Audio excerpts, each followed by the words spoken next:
स्वागत है आप सभी का आज की हमारी क्लास में।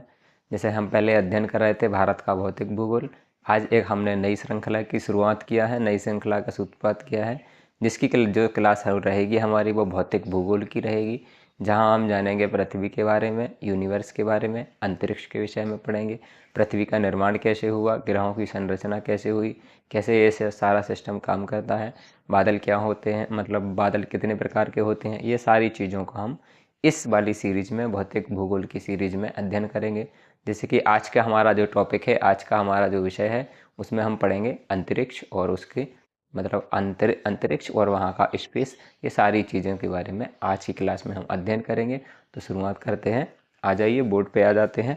सबसे पहले हम हेडिंग डालेंगे अंतरिक्ष और उसकी उत्पत्ति। ये हमारा चैप्टर है, ये हमारा टॉपिक है, अंतरिक्ष और उसकी उत्पत्ति।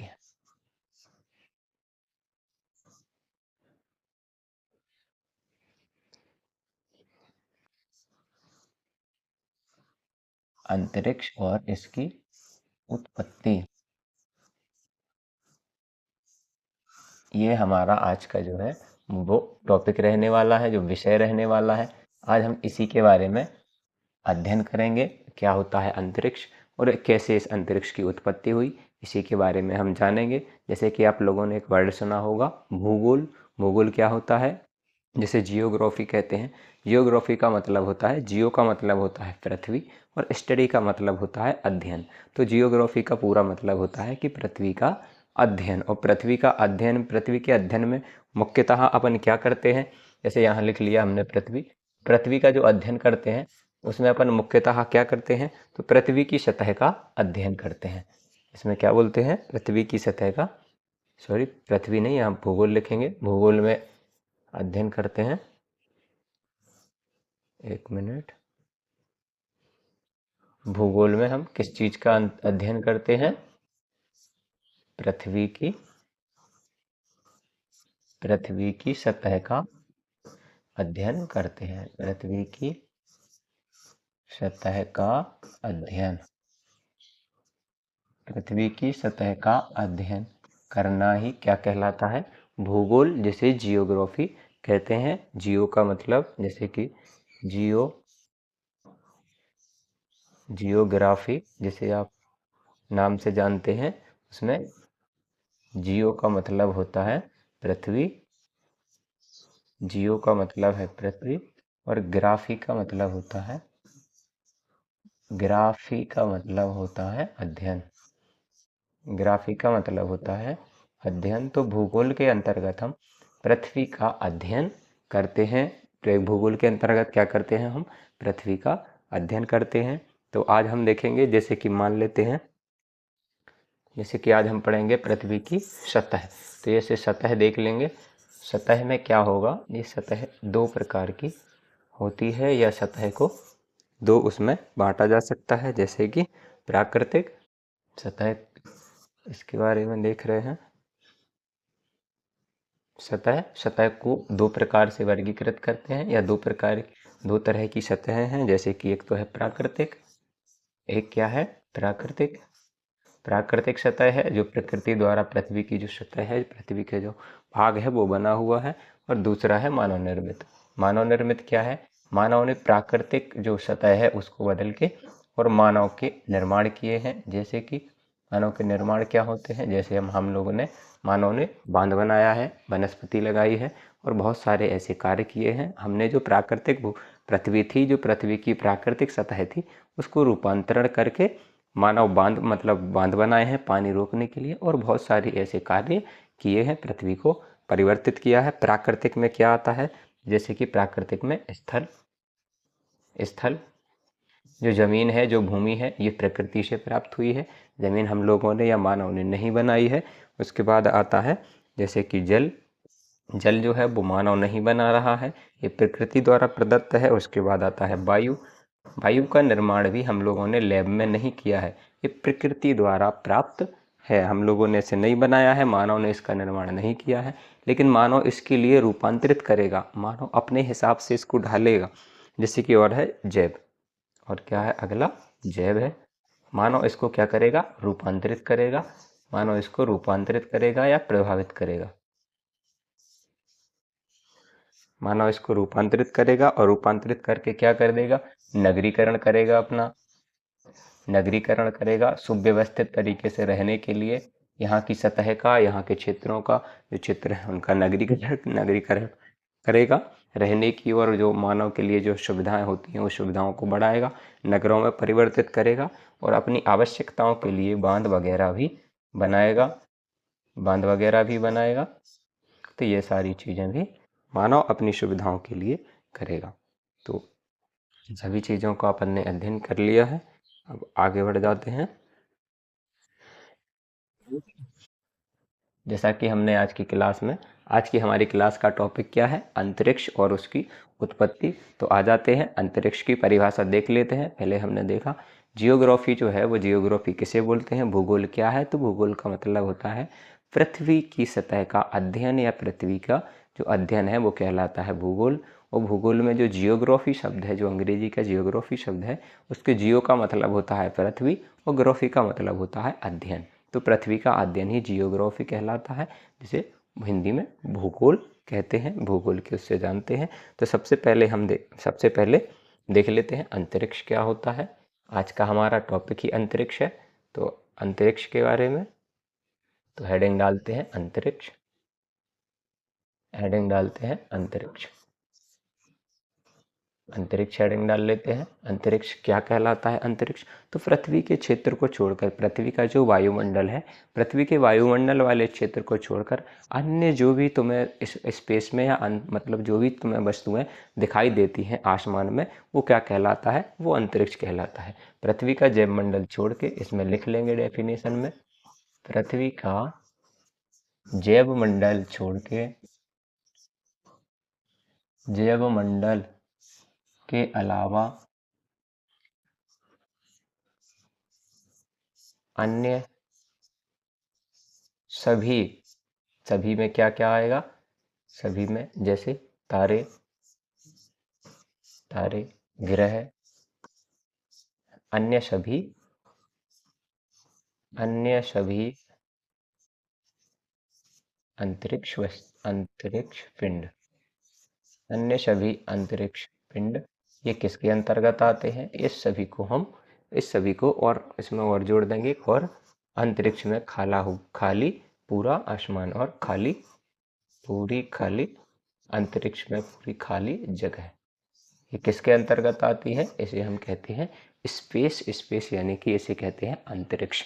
अंतरिक्ष का मतलब क्या होता है? पृथ्वी का जो सारा जैवमंडल है, जहाँ तक पृथ्वी का अपना गुरुत्वाकर्षण है, गुरुत्वाकर्षण बल के अंतर्गत जितनी भी चीज़ें इसके अंतर्गत आ जाती हैं, इसे हम किस नाम से, इसे हम मतलब जैवमंडल कहते हैं। लेकिन जैवमंडल, पृथ्वी के जैवमंडल को छोड़कर अन्य सभी वस्तुएं जो आपको आसमान में टिमटिमाते तारे नज़र आते हैं, चंद्रमा नज़र आता है और भी बहुत सारे, अगर उससे दूरबीन से देखते हो तो ग्रह नज़र आते हैं, वो सब किसके अंतर्गत आते हैं? और उन सभी के बीच में जो खाली स्थान, जो ब्लैक स्काई दिखाई देता है, वो अंतरिक्ष के अंतर्गत आता है।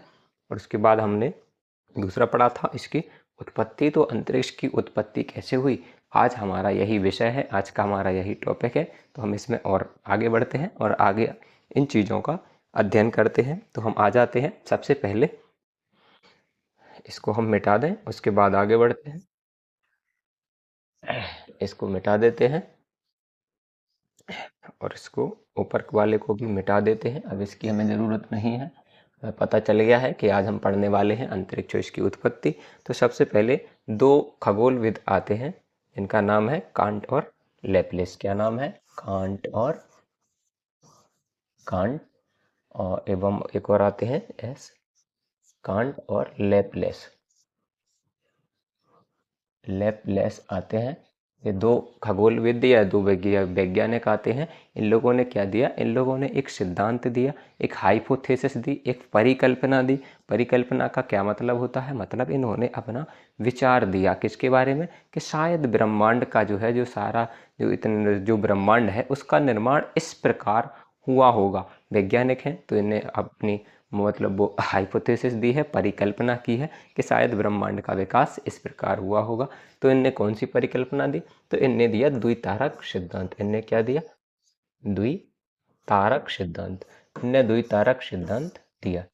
द्वितारक सिद्धांत का मतलब होता है भाई, इनने कहा कि जो पृथ्वी का जब विकास, मतलब जब ब्रह्मांड का, जब यूनिवर्स का विकास हुआ, ब्रह्मांड का विकास हुआ, उस समय पे दो बड़े बड़े तारे थे। जैसे सूर्य एक तारा है, तो इनने कहा कि दो बड़े बड़े ऐसे तारे थे, दो बड़े बड़े ऐसे तारे थे। इन बड़े बड़े तारों में एक तारा जो था उसका आकार बढ़ता गया, और दूसरा वाला जो तारा है, ये वाला तारा जो है दूसरा वाला, इसका आकार बढ़ता गया, और दूसरा वाला जो तारा था वो इसके करीब से गुजरा, तो इसने सारा मटेरियल अपनी तरफ, कुछ मटेरियल खींच लिया, थोड़ा बहुत बचा, ये अपना लेके यहाँ से पास हो गया दूसरे तारे के वजह से। जिससे क्या हुआ, जिसमें जो ज़्यादा मतलब मात्रा में वस्तुएं आ गई, उससे अंतरिक्ष का निर्माण हुआ, और ये जो छोटा बचा था, इससे अंतरिक्ष के अलावा बहुत सारे तारे और सेलेस्टियल बॉडी जो है वो, उन बहुत सारे तारे और ग्रह और उपग्रहों का निर्माण हुआ। इन लोगों ने ये हाइपोथेसिस दी, मतलब कि ये परिकल्पना थी, पूरी तरह से ये सही नहीं थी, इसको पूरी तरह से वो सिद्ध नहीं कर पाए। कांट और लेबलेस इसको पूरी तरह से नहीं कर पाए कि ये क्या चीज़ है। लोगों ने माना, चूंकि इससे पहले कुछ पता नहीं था, तो इन लोगों ने जो परिकल्पना दी, वैज्ञानिक हैं तो सभी लोगों ने माना भी कि चलो बता रहे हैं तो कुछ अच्छा ही बता रहे होंगे। अब ये कोई अंतरिक्ष के, स्पेस के बारे में जानना कोई मतलब वो तो काम तो है नहीं, बहुत ही विकट वो है। तो इन्होंने बताया तो लोगों ने बहुत ही इनकी थ्योरी को एक्सेप्ट भी किया। और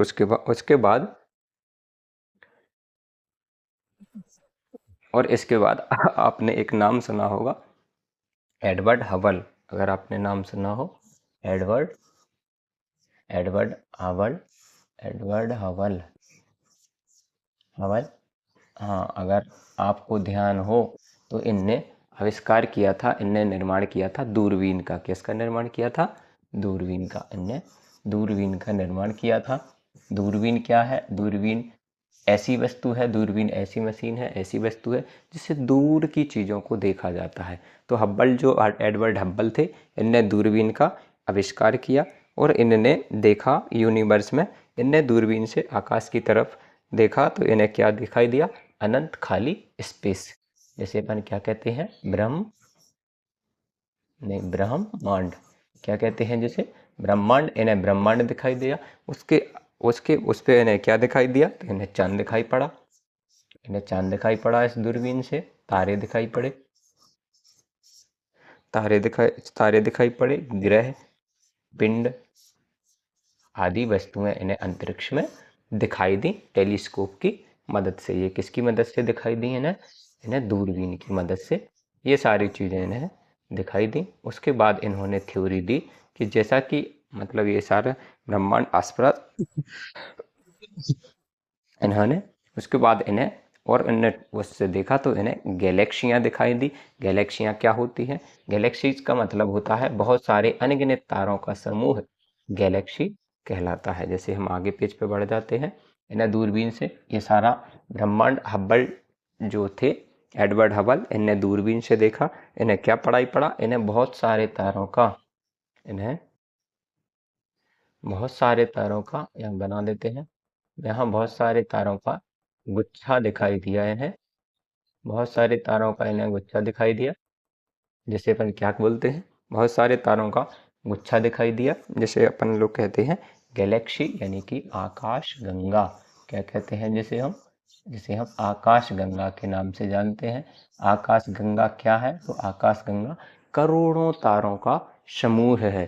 आकाश गंगा में करोड़ों तारे हैं। मुख्य मतलब अधिकतर उसमें माना गया है कितने तारे होते हैं? तो एक आकाश गंगा में, एक आकाश गंगा में 10 की पावर 12 करोड़ तारे होते हैं। 10 की पावर 12 तारे, 10 की पावर 12 एक आकाश गंगा में, 10 की पावर 12 आकाश गंगा में तारे। आकाश गंगा में लगभग इतने, आकाश गंगा में इतने तारे होते हैं। आकाश गंगा में तारे कितने होते हैं? 10 की पावर 12, लगभग इतने तारे या इससे थोड़े बहुत ज़्यादा कम तारे होते हैं। और पूरे ब्रह्मांड में ऐसी करोड़ों आकाश गंगाएं हैं। ब्रह्मांड बहुत ही बड़ा है। ब्रह्मांड का अपना सौरमंडल कितना है? तो केवल 4 या 5% हिस्सा, 4% के आसपास अपना पूरा सौरमंडल है, जिसके अंतर्गत अपना सूर्य आता है। जितना भी ब्रह्मांड के बारे में पता है अपन लोगों को केवल 4% ही पता है। अन्य सभी जो ब्रह्मांड है वो अनगिनत है। ब्रह्मांड बहुत ही बड़ा है, जिसके बारे में आप कल्पना भी नहीं कर सकते। आप जितना भी अभी तक जानते हैं, जितनी भी आपको जानकारी है, वो केवल 100% में से केवल 4% है। तो ब्रह्मांड का आपको अंदाज़ा लगाना है। यूनिवर्स जो है वो बहुत ही क्या है, बहुत ही बड़ा है। तो और आगे इनने आकाश गंगाओं के बारे में स्टडी किया, तो इन्हें आकाश गंगा के आकार दिखाई दिए। आकाश गंगा के आकार, इन्हें आकाश गंगाएं कितनी, तो इन्हें आकाश गंगाएं 3 प्रकार की दिखाई दी। आकाश गंगाएं हब्बल साहब को कितने प्रकार की दिखाई दी, इन्हें 3 प्रकार की आकाश गंगाएं दिखाई दी। उनमें फर्स्ट है सर्पिलाकार। इन्हें कैसी दिखाई दी, तो सर्पिलाकार आकाश गंगा का आकार स्वरूप दिखाई दिया, सर्पिलाकार दिखाई दिया। दूसरा इन्हें क्या दिखाई दिया, दूसरा इन्हें दिखाई दिया दीर्घवृत्ताकार। कौन सा, दूसरा दिखाई दिया दीर्घवृत्ताकार। दीर्घवृत्ताकार ये आकाश गंगा का दूसरा आकार था। और तीसरी जो आकाश गंगाएं थी उन्हें जाना जाता है निराकार, जिसका कोई आकार मतलब आइडेंटिफाई अपन नहीं कर पाए। वो किसी भी प्रकार की हो दिखाई दी उन्हें, मतलब उनका ये कोई सर्कुलर जैसे सर्पिलाकार या मतलब वृत्त तरह की इस तरह की दिखाई नहीं दी, तो उसको क्या नाम दिया, उसको नाम दिया निराकार। तो आकाश गंगाओं के प्रकार कितने, 3 तरह के। कौन कौन से, सर्पिलाकार, दीर्घवृत्ताकार और निराकार। इसके साथ ही अब हम आगे बढ़ते हैं। उसके बाद बहुत सारे वैज्ञानिकों ने एक और थ्योरी दी, जिसे हम बिग बैंग थ्योरी के नाम से जानते हैं। आगे हम इसी थ्योरी का अध्ययन करने वाले हैं या इसी थ्योरी के बारे में पढ़ने वाले हैं। चलिए इसको डिलीट कर लेते हैं और आगे बढ़ जाते हैं। उसके बाद एक हाइपोथेसिस या एक परिकल्पना, ये जो परिकल्पना आई थी द्वितारक सिद्धांत, उसके बाद एक और सिद्धांत आया जिसे हम जानते हैं बिग बैंग सिद्धांत के नाम से। जिसे हम कौन से नाम से जानते हैं, जिसे हम बिग बैंग सिद्धांत के नाम से जानते हैं। बिग बैंग, जिसे हम बिग बैंग सिद्धांत के नाम से जानते हैं। ये सिद्धांत हमें बताता है कि अंतरिक्ष जो है उसका जन्म कैसे हुआ। बिग बैंग सिद्धांत, अंतरिक्ष का जन्म कैसे हुआ, तारे जो है, ग्रह हैं, तारे हैं, जो हमारी आकाश गंगाएं हैं, उन सभी का निर्माण कैसे हुआ, जो अनंत खाली आकाश दिखाई देता है वो किस प्रकार बना, किस प्रकार ये सारी वस्तुएं बनी हैं, किस प्रकार मानव बना है, किस प्रकार पृथ्वी बनी है, किस प्रकार अन्य ग्रह बने हैं, इन सभी के बारे में मतलब बताता है हमें बिग बैंग थ्योरी। तो ये थ्योरी क्या कहती है, ये थ्योरी कहती है कि इसने हब्बल जो साहब थे, उनने अपनी दूरबीन में देखा कि ये जो सारी चीज़ें हैं, ये जो मतलब आकाश गंगाएं हैं, ये विस्तारित हो रही हैं। आकाश गंगाओं का क्या हो रहा है, आकाश गंगाएं धीरे धीरे और ज़्यादा इस तरह से ये धीरे धीरे अपना आकार बढ़ा रही हैं। आकाश गंगाएं विस्तारित हो रही हैं, यानी कि ब्रह्मांड क्या है, अभी भी एक्सप्लोर कर रहा है, मतलब कि अभी भी बढ़ रहा है। ये बढ़ने की क्रिया निरंतर चल रही है। बढ़ने की क्रिया क्यों, क्योंकि उनने कहा कि बिग बैंग जो थ्योरी है, पहले जो ब्रह्मांड था वो एक इतने से छोटे से कण से शुरू हुआ। ये छोटा सा कण क्या कहलाता था, ये छोटे से कण बहुत ही छोटे से कण से शुरू हुआ। उनने जब दूरबीन में उसको मतलब उसकी सहायता से जब उसको बैक करके देखा गया, तो उन्होंने कहा कि शुरुआत में जो आकाश था, शुरुआत में तो पूरा अंतरिक्ष था, जो पूरा ब्रह्मांड था, वो एक छोटे से कण में समाहित था। ये कण कितना था, तो ये कण बहुत ही छोटा था। ये सोच लो, ये जो कण है वो सुई की नोक के बराबर, यानी कि बहुत ही छोटा था। इतना छोटा सा कण था जो बहुत ही कोई अन्य रीजनों के कारण एक बड़ा सा इसमें विस्फोट हुआ, एक बड़ा सा धमाका हुआ, जिसे हम लोग कहते हैं बिग बैंग हुआ, एक बड़ा धमाका हुआ और इससे बहुत सारी पदार्थ और बहुत सारी एनर्जी आकाश में फैल गई, जो कि आकाश में घर्षण ना होने के कारण ये बराबर आज भी एक्सप्लोर कर रही है, आज भी ये फैल रही है। हम लोगों को इसके बारे में अभी अपन ने जाना है, हमने आपको बताया है कि कितना पता है, तो मानव को इसके बारे में केवल 4% ही इसका अध्ययन मानव कर सका है। बाकी अभी तक भी ब्रह्मांड जो है वो अपनी जानकारी में, अपने उसमें नहीं आया है। तो ये आज भी एक्सप्लोर कर रहा है, आज भी ये बढ़ रहा है, आज भी इसका आकार बढ़ रहा है। आज भी आकाश गंगा और तारे और ब्रह्मांड आज भी बढ़ रहा है। इन सभी का विस्तार आज भी हो रहा है। इन सभी का विस्तार आज भी हो रहा है। तो उसके बाद आते हैं वो इन सभी की शुरुआत क्या हुई। इन सभी की शुरुआत कैसे हुई, तो बिग बैंग से इस सभी की ग्रहों की शुरुआत कैसे हुई। तो उसके बाद जैसे ही ये विस्फोट हुआ, इससे बहुत सारी एनर्जी विस्फोट हुआ, ये छोटा सा सूक्ष्म कण विस्फोट हुआ और इससे बहुत सारी ऐसी एनर्जी यहाँ से इस तरह से फैल गई। जैसे कि आप लोगों ने गुब्बारा देखा है, गुब्बारे के अंदर पानी भर दिया जाए या कोई और पदार्थ भर दिया जाए और फिर उसको एकदम से जोर लगा के फोड़ दिया जाए, तो उससे क्या होगा, ये जो उसके उसके अंदर जो पानी था या जो वस्तु थी वो एकदम से ऐसे फैलते हुए दिखाई देगी। तो ये जैसे ही इस तरह से विस्फोट हुआ तो इसके अंदर जितनी भी वस्तुएं थी, जितना भी पदार्थ था, जितने भी गैस थी, जितने भी मेटल था, वो सारा ऐसे फैलने शुरू हो गया और ये आज भी चल रहा है, ये आज भी हो रहा है। इससे पहले हाइड्रोजन और सबसे इसका छोटा अणु यानी कि ये क्या कहलाता है, इसका जो छोटा अणु है इसको क्या कहते हैं, इसको गॉड पार्टिकल कहते हैं, यानी कि इसे बोलते हैं। इसकी खोज जो है वो हिग्स बोसॉन नाम के एक वैज्ञानिक ने की थी। तो इन्हें कहते हैं हिग्स बोसॉन कण। इन्हें क्या कहते हैं, इन्हें कहते हैं हिग्स बोसॉन कण। इन्हें हिग्स बोसॉन कण बोलते हैं, हिग्स बोसॉन कण, हिग्स बोसॉन कण बोलते हैं। इन्हें हिग्स बोसॉन कण कहते हैं क्योंकि ये है जो ब्रह्मांड की ये सबसे छोटी इकाई है, ये अत्यंत सूक्ष्म इकाई है। इसे हिग्स बोसॉन कण कहा जाता है। क्यों? क्योंकि हिग्स बोसॉन नामक वैज्ञानिक ने इसकी खोज की थी। ये ब्रह्मांड की सबसे छोटी इकाई है, ये ब्रह्मांड की सबसे छोटी इकाई है।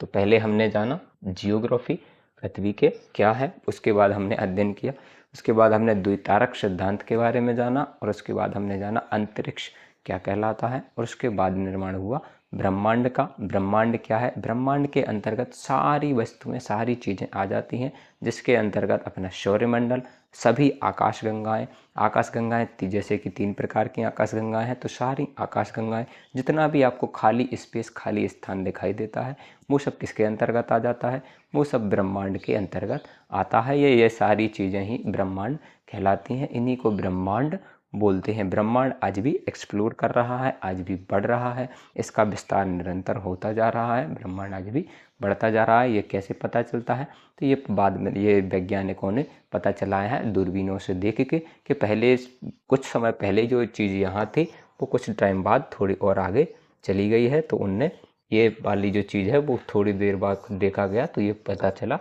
यहाँ आ गई है। तो उनने देखा कि अगर ये यहाँ से यहाँ जा रही है, इसका मतलब है कि ये विस्तार आज भी हो रहा है। अगर ये विस्तार हो रहा है, चीज़ें एक दूसरे से दूर जा रही हैं, तो कहीं किसी ना किसी समय पे ये चीज़ें आपस में एक होंगी, आपस में एक बिंदु पे इकट्ठी एक साथ होंगी, जो कि हमने बताया कि बहुत ही सूक्ष्म इकाई थी। और उसके बाद इसमें विस्फोट हुआ, बिग बैंग हुआ और ये एक बड़ा सा धमाका हुआ और उसके बाद जितना भी उसके अंदर मेटल था वो मेटल एकदम से बिखर गया पूरे ब्रह्मांड में, जिससे बहुत सारे ग्रहों का निर्माण हुआ, सेलेस्टियल बॉडी का निर्माण हुआ, ग्रह, उपग्रह, गैसीय पिंड, सारे चीज़ें जितना भी अपन लोगों ने अध्ययन किया ब्रह्मांड, ये सब उसी सिंगुलरिटी यानी कि उसी छोटे से कण के विस्फोट के माध्यम से इसका जन्म हुआ, इसका विकास हुआ और ये विकास आज भी हो रहा है।